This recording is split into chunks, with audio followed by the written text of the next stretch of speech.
Think about the last time you were faced with a tempting invitation to go out. Your phone is sitting on the coffee table and it keeps glowing with notification after notification. Your friends are debating which bar to visit or which new restaurant is currently trending online. You look at your phone and then you look at the comfort of your own sofa. In that moment, you realize you would much rather stay exactly where you are right now. You type out a polite excuse about being busy and you hit the send button immediately. As you put the phone face down, a massive wave of relief washes over your body. You feel like you can finally breathe deeply because the social pressure has finally vanished.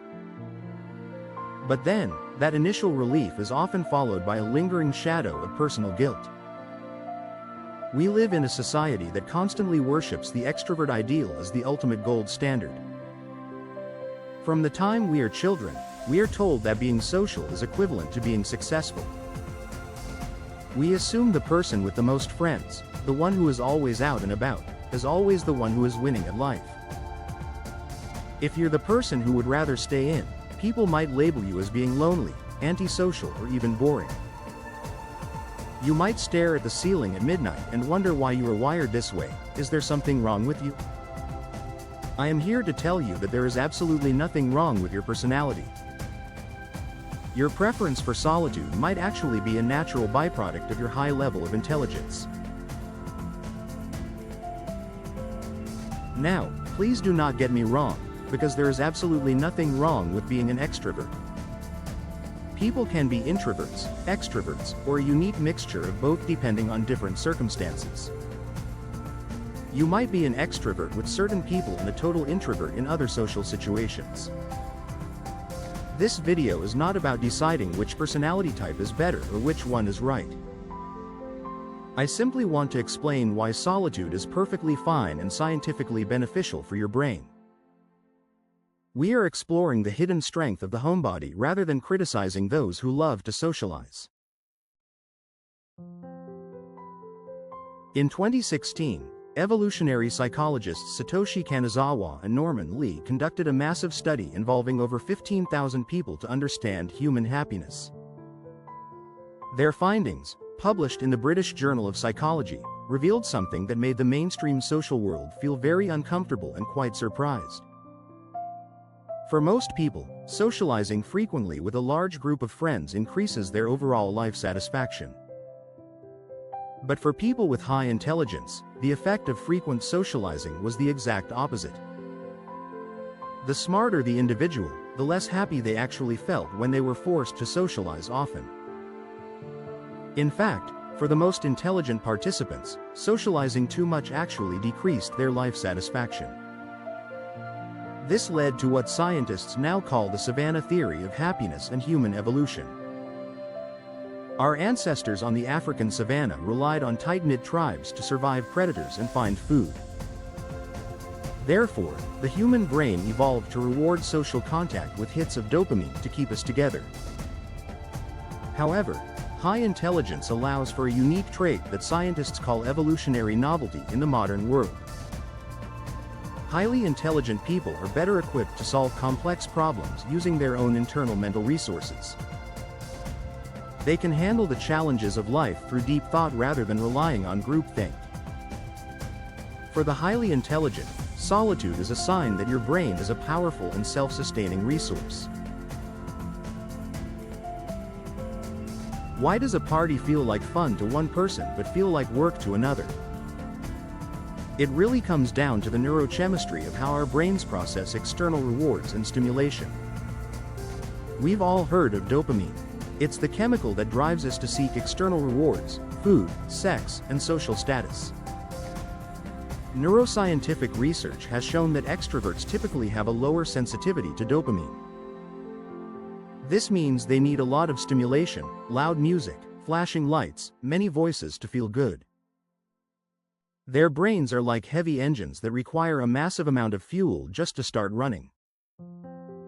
But if you are a homebody, your brain is likely much more sensitive to these chemical signals. You are like a high-precision, fine-tuned turbine engine.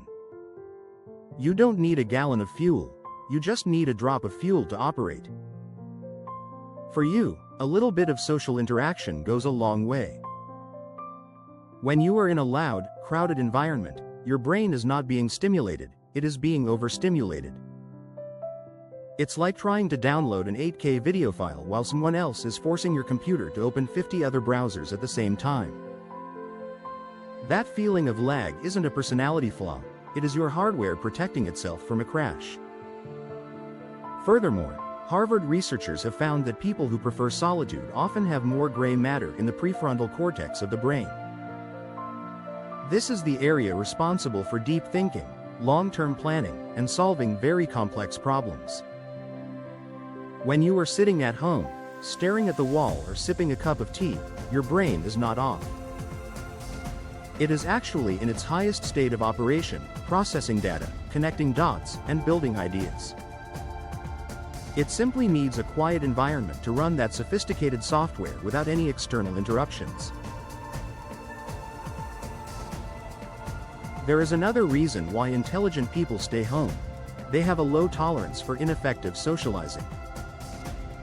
Have you ever been trapped in a boring conversation about the weather or some meaningless celebrity gossip? You smile and nod politely, but inside your head, you are wondering why you are even there. This isn't because you are arrogant, it's because your brain has a high information density requirement. Intelligent minds crave depth and meaningful exchanges rather than surface-level chatter that leads to nowhere. Superficial small talk feels to an intelligent brain like trying to run a high-performance gaming PC on a dial-up internet connection. As the psychologist Carl Jung said, solitude is not the absence of people, it is the ability to not be disturbed by meaningless things. By staying home, you are choosing to spend your mental currency on things that provide a return. This brings us to the capacity for solitude, which psychoanalyst Donald Winnicott argued is a primary sign of emotional maturity. Many people who are constantly out simply function best when they are surrounded by external energy. They often don't know what they think about something until they talk it out with others. For them, the noise of the crowd is a stimulus that helps their brain function at its best. But if you can stay home and enjoy your own company, it means your relationship with yourself is equally healthy. You don't need the external validation of a like or an invite to know you are enough. If you have spent years feeling guilty for being too quiet, here is a 4-week plan. First, reframe the situation and tell yourself that you are entering a cognitive recharge phase today. If you need to tell others, just say you are rebalancing your battery for the busy week.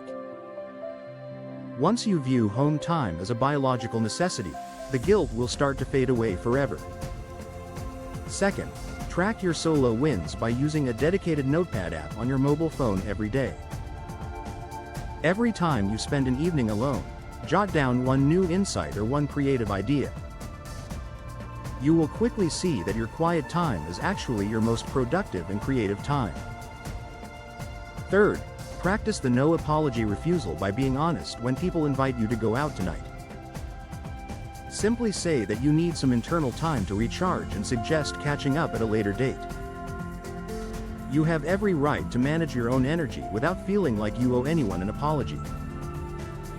Finally, create a solitude ritual by making your home environment feel like a special and exclusive event.